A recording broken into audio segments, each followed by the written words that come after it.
இட்லி மாதிரி குழிக்குள்ள தள்ளுனாலும் வெளியே வரும்போது கும்முன்னு வரணும். மறுபடியும் சொல்றேன், இட்லி மாதிரி குழிக்குள்ள தள்ளினாலும் வெளியே வரும்போது சும்மா கும்முன்னு வரணும். அன்பானவர்களே, இன்னைக்கு நம்முடைய வாழ்க்கையில நிறைய நேரத்துல என்னை தள்ளிட்டாங்க, நான் விழுந்துட்டேன், எந்திரிக்க முடியல. சில பேர் எப்போ பார்த்தாலும் அதையே நினச்சிக்கிட்டே இருக்கிறாங்க, நான் விழுந்துட்டேன், நான் ஃபெயிலியரு, அவ்வளோதான் என் லைஃப்னு சொல்லி. ஆனால் நான் ஒரு சின்ன உதாரணத்தை சொல்கிறேன். இது ஸ்லைடு. இதில் பாருங்களேன், இதில் வர்றவங்க கீழே விழுந்த உடனே இந்த சின்ன பசங்க இருக்கிறாங்க பாருங்க, உடனே திருப்பி ஓடி போய் பிடிச்சி அங்கேருந்து கீழே வர்றது அவங்களுக்கு அவ்வளோ சந்தோஷம். என்னன்னா, அவங்களுக்கு இந்த மாதிரி மேலே ஏறி கீழே சறுக்கிறது ஒரு சந்தோஷம். தேவ பிள்ளைகளே, நான் சொல்றதை கேட்டுக்கோங்களேன். நம்முடைய வாழ்க்கையில இது மாதிரி தான் வாழ்க்கையே, மேல இருந்து கீழே வர மாதிரி இருக்கும். ஆனா திருப்பி மேலே ஓடி போய் மேலே ஏறணும். யோசேப்பு அப்படிதான், அவருடைய வாழ்க்கையில எல்லாரும் பிடிச்சி கீழே தள்ளி விட்டாங்க, ஆனா அவர் திருப்பி போய் மேலே ஏறி வந்தார்.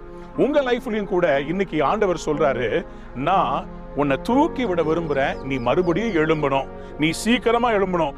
எவ்வளவு சீக்கிரமா எழும்புறியோ அவ்வளவு சீக்கிரம் பிரகாசிப்பார். There is a Japanese proverb that says nana karobi ya okay. அப்படின்னா என்ன தெரியுமா?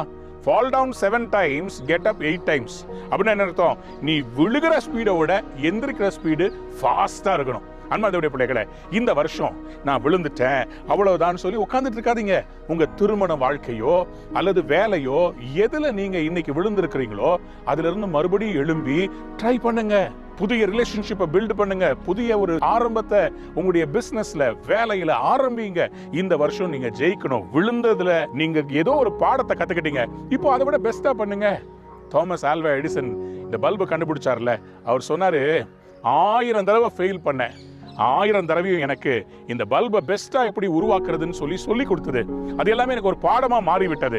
இன்னைக்கு உங்களையும் ஆண்டவர் அப்படிதான் யோசேப்பை குழியிலிருந்து எடுத்து அரண்மனையில உட்கார வைத்தது போல உங்களை உட்கார வைக்க போறார். நீங்க விழுந்த இடத்துல இருக்க மாட்டீங்க, வேற இடத்துல கர்த்தர் உங்களை உயர்த்த போறார். சோ இன்னைக்கு ஆண்டவர் உங்களுக்கு கொடுக்கிற வாக்குத்தத்தம் என்ன தெரியுமா? Proverbs 24:16 says that, நீதிமொழிகள் 24:16 சொல்கிறது, 7 தடவை விழுந்தாலும் எழுந்திருப்பான். You will rise and you will shine. நீங்க வெளிநாட்டுக்கு அப்ளிகேஷன் போட்டு ரிஜெக்ட் ஆயிட்டே இருக்குதா? திரும்ப ட்ரை பண்ணுங்க, மறுபடியும் ட்ரை பண்ணுங்க. அந்த ALS எக்ஸாம் ஃபெயில் ஆயிட்டு இருக்கீங்களா? மறுபடியும் ட்ரை பண்ணுங்க. அந்த +2 எக்ஸாம்ல ஃபெயில் ஆயிட்டு இருக்கீங்களா? மறுபடியும் ட்ரை பண்ணுங்க. அந்த ப்ராஜெக்ட்டுக்கு நீங்க கொடுத்த அந்த எஸ்டிமேட் அதுக்கு ஃபெயில் ஆயிட்டே இருக்குதா? மறுபடியும் ட்ரை பண்ணுங்க. 7 times 7 ட்ரை பண்ணுங்க.